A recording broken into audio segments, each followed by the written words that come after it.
Hello. My name is Jessie and today we're making barbecue pork belly, burnt ends, and roasted potatoes.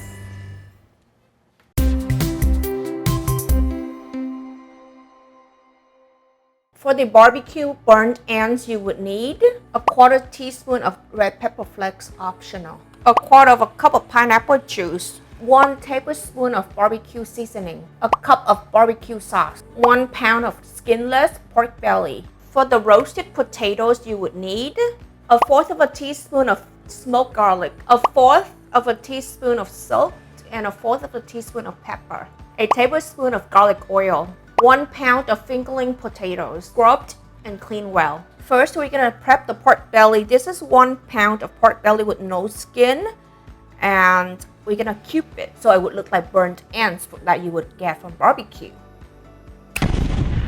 Before I started the pork, I already had the oven preheated to 450 degrees. Now I'm gonna put the potatoes into the microwave for 3 minutes.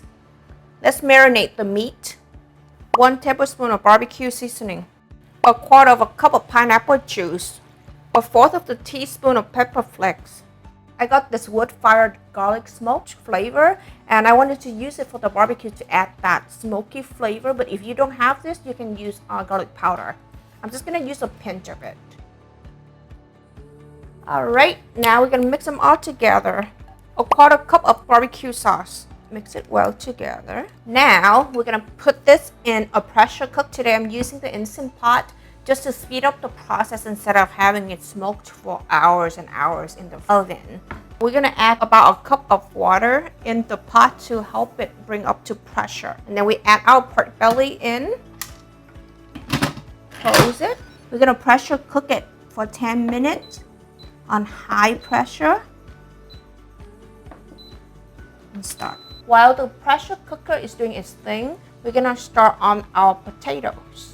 We have these fingerling potato. They're in different shapes and size, so we're just gonna try to make it as even as possible. Putting the potato in the microwave for 3 minutes not only help us cut it easier because it's softer, but also it helps speed up the process of roasting it.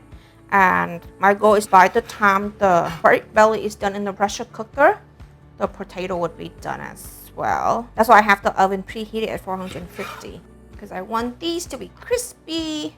So for these potato, I'm gonna go the extra step and kind of mash it just so that we have the rough edges and it would be crispier once we roasted it. If you don't want to, you don't have to do this step. It's just I have to wait for the pork bellies anyway, so we just take our time and give these potatoes some extra treatment. And I'm not gonna do all of it because I do want a mixture of texture, like some mash and some wedges. And that way our potato would have different texture, different sizes. Okay, our pressure cooker just come to pressure point. Now 10 minutes to cook, and then we would let it naturally release as well. For the potatoes, I'm gonna add some garlic oil, salt and pepper,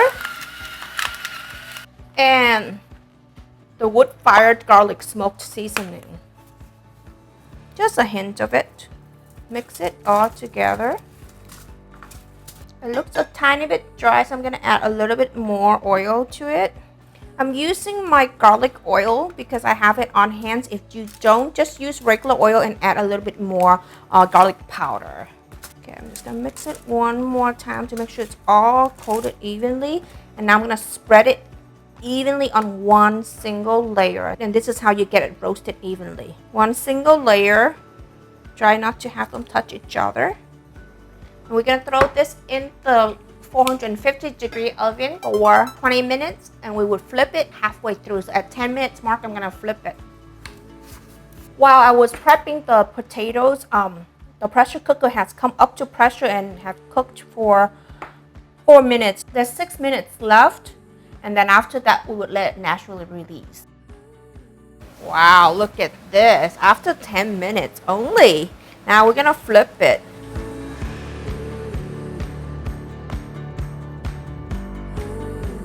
Alright. All ready to go back into the oven for another 10 minutes. And at that point, our pressure cooker should be done as well for the pork belly. Now the pin has dropped. That means the pressure has been naturally released. We're gonna open it.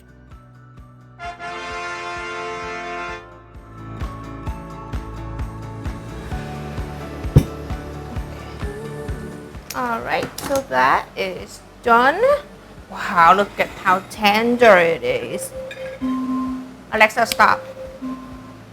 I'm gonna take it out. We won't be using the juice.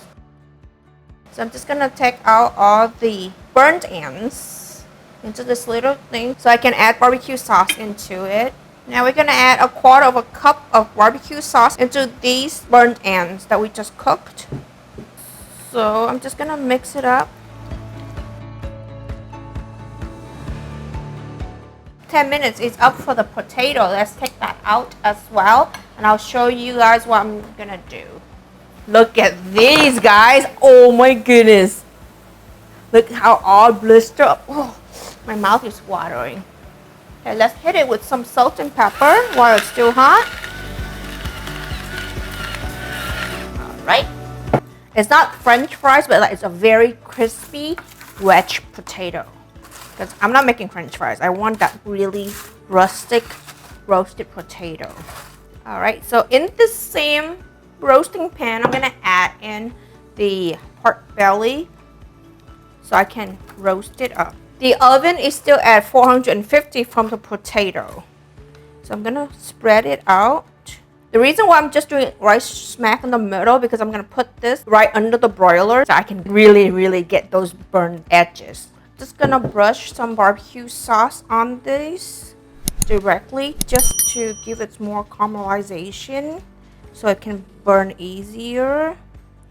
The reason why I still leave my oven at 450 before I switch over to broiler so that it will be hot by the time we put these into the oven. Alright, I'm gonna put it under the broiler on low just so it can slowly caramelize the sauce and then create those burnt edges for about 5 minutes. But make sure you watch it because you don't want it to be completely burned, okay? Every broiler is different.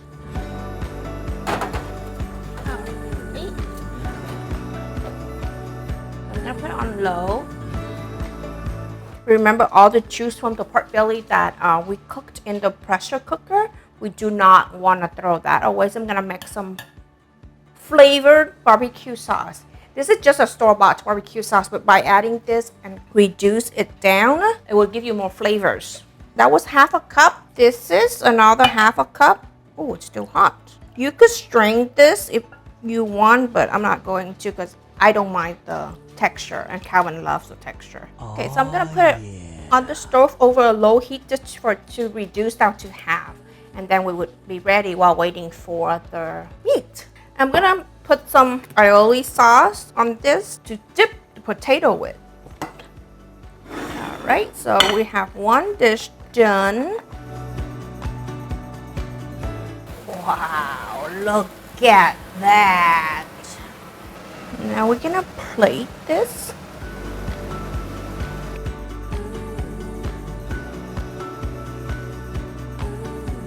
And the barbecue sauce that I added the juice of the pork belly and reduce it down to half is ready. It will be our dipping sauce. Wow, look at this, guys. Isn't it pretty? Now it's your turn to make some at home. Okay guys, if you like this video, hit that subscribe button and come back next week for our weekly updates. See you then!